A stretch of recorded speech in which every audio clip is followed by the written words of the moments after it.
sadly. Dear daughter, is there anything else that you need? Please tell us. We'll do our best to help you. Anuli said to them, No. Hello everyone, welcome back to the IPS channel. अभी का video देखोगे red house का skit presentation, जिसको हम लोग act करके माध्यम से narration was very lovely and Asha इतना बड़ी सा प्रेजेंटेशन किया था, उसी का आप देखोगे। एंड मोर इंटरेस्टिंगली बाकी जो हाउस लुक का था इतना जबरदस्त, लेकिन उसका वीडियो बना नहीं पाया।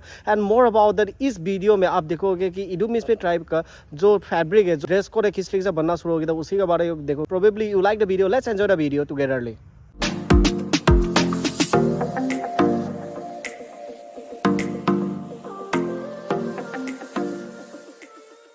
We are representing the Red House and we would like to perform a skit that is based on our Idu folklore. And the name of the skit is The Origin of Patterns. Firstly, I'd like to introduce the characters. We have Anuli, which is played by Ngali. And then we have her parents, played by Iju and Itya. Next we have Ayu, played by Karsing. And we have his parents, played by Ane and Apipum. Next we have some beautiful snakes and butterflies as well. So we would now like a lady who was called Anuli. She would daily go to the forest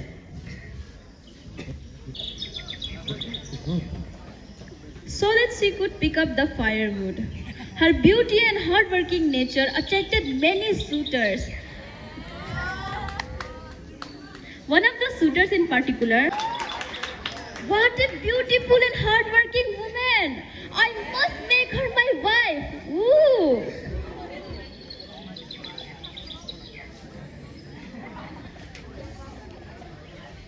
Parents were in the room nearby. As they were sitting, they heard a knock on their door. Anuli's mother got up and decided to check who it was. Oh, seems like we have company. Please come in, dear guests. After that, they all sat down, facing each other. And what was seemed to be the mother of the boy spoke up. This is my son. He thinks your daughter is very beautiful and hardworking, and he wants her hand in marriage. Oh, you want my daughter's hand in marriage? Wait, please call for her, dear husband. Anuli, come here. There are guests that want to see you. Oh, mother, what happened? Kya hua, Nani? These are some guests and this is the boy that wants to marry you. What do you say to that? No, I can't marry him. And she went away to the other room. The boy was of course very much saddened, but he couldn't do anything else. He was comforted by his parents and decided to take his leave. The next day, Anuli was gathering firewood again in the forest when she saw that Ayu was watching her. She saw it through the corner of her eye. Ayu approached her. She decided to stand up and speak to him. As soon as she could speak, Ayu went down on his knees and said, "Please marry me! Please marry me! I'll make you the most happiest woman in the world! I need you to marry me or else I'll die!" "No, I can't marry you. I have two old parents. I must serve them when they're old. I'm their only child. Please, let me go," said Anuli. Ayu was defeated again and decided to take his leave. Again, he began to burn with a rage that filled his heart inside, and he decided to take her by force. He took his hand and screamed, "Come with me!" "No! Where are you taking me? Please! Stop! No!" And he threw her inside the cave. As he threw her inside the cave, Anuli still begged, "No! Please! Let me out! No!" But he didn't listen to any of that, and he screamed at her, "Why won't you marry me? If you don't marry me, you can't marry anyone else! This is a constant, and only I can remove you from here! If you won't marry me, you won't marry anyone else! Now run in here!"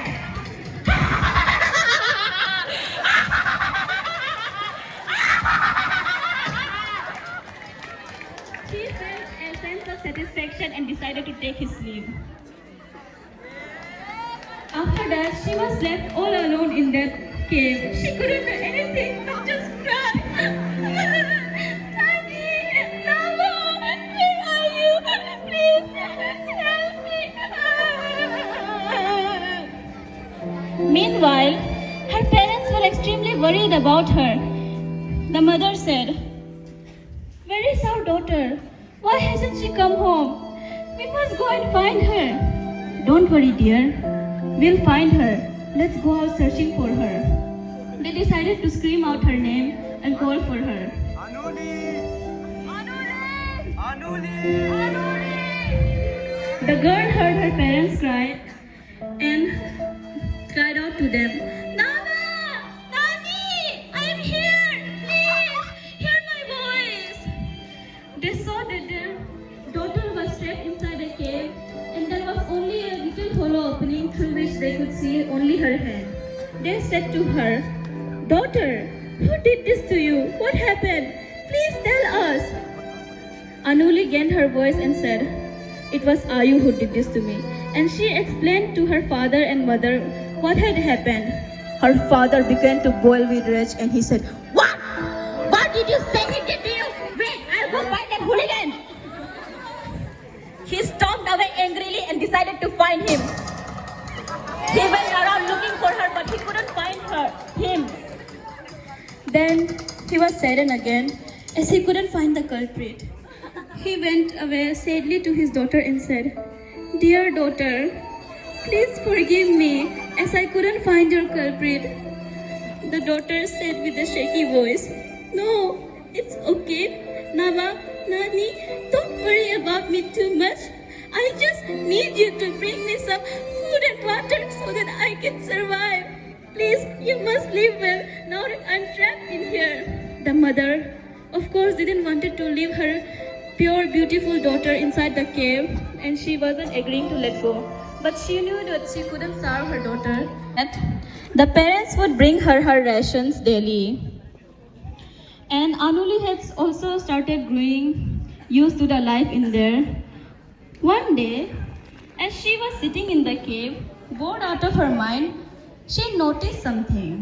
There were a few butterflies and snakes, and they were roaming near her. She noticed those beautiful animals, and as she was admiring them, she noticed something, the beautiful patterns on their back. She thought to herself, "What a beautiful pattern! I must do something with it." After that, her father and mother were soon approaching with the rations they had come to give her. Food, and they asked her sadly, "Dear daughter, is there anything else that you need? Please tell us. We'll do our best to help you." Anuli said to them, "No, Nava, Nani, don't worry too much. I think I'm quite well here, but I do need you to bring me some yarn so that I can weave and get my mind off this loneliness in this scary and dark cave." The parents said, "Okay, we'll bring that," and then they left.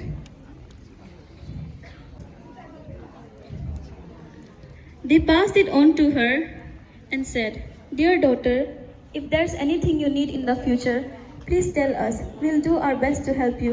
You must live well in here. We will sure find out something to help you." And then they left. After that, Anuli was left. She started weaving and weaving and weaving daily. She weaved and weaved and weaved until a very beautiful pattern was created.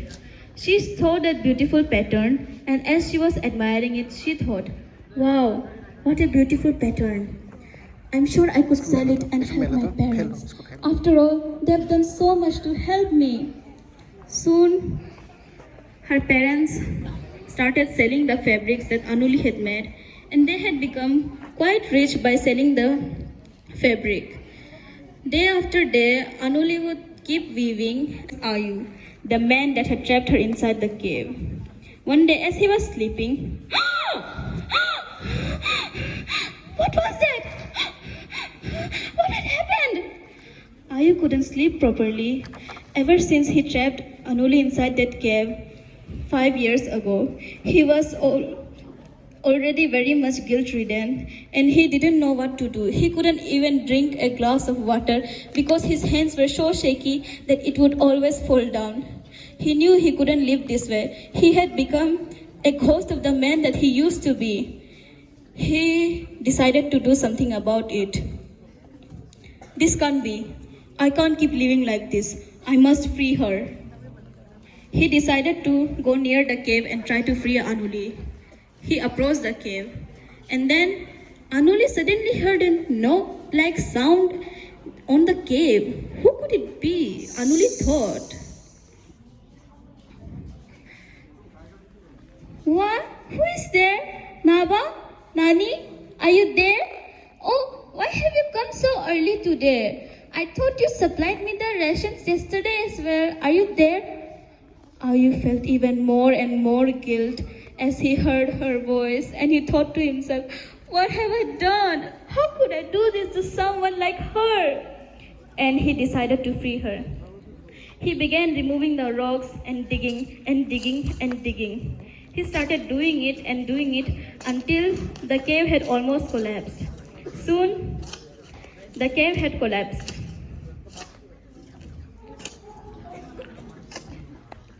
And from that cave came Anuli.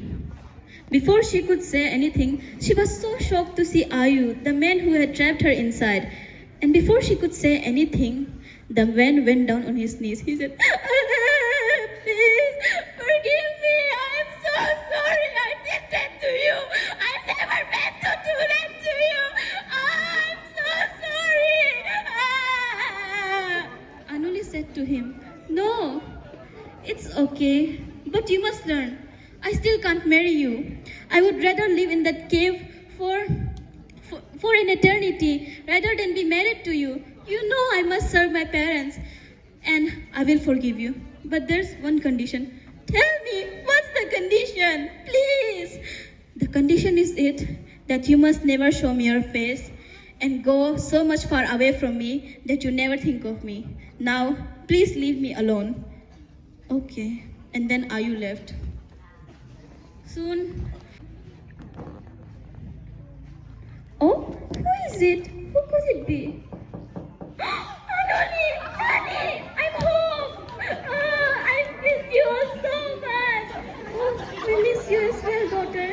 And soon, they had a tearful reunion, and that was the end. And this is how the pattern of our traditional clothing originated. The story of Anuli tells us to condition. If we stay true to ourselves and never let our spirit die, we can always find success, even in the most unfortunate situations. It also tells us that we must never force someone to do what we wish them to do, such as Ayu had done. That's how it became used in our fabrics. She lived a happy life with her parents and had her happy end. Now we would like to show off the pattern that she had created.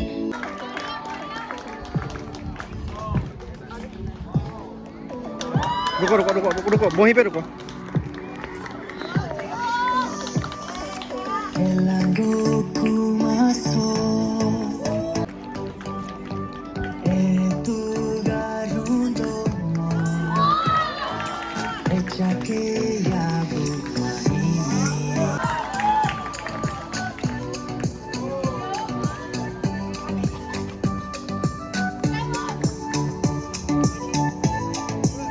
We would all like to thank you all from our Red House. You know just what you do to me.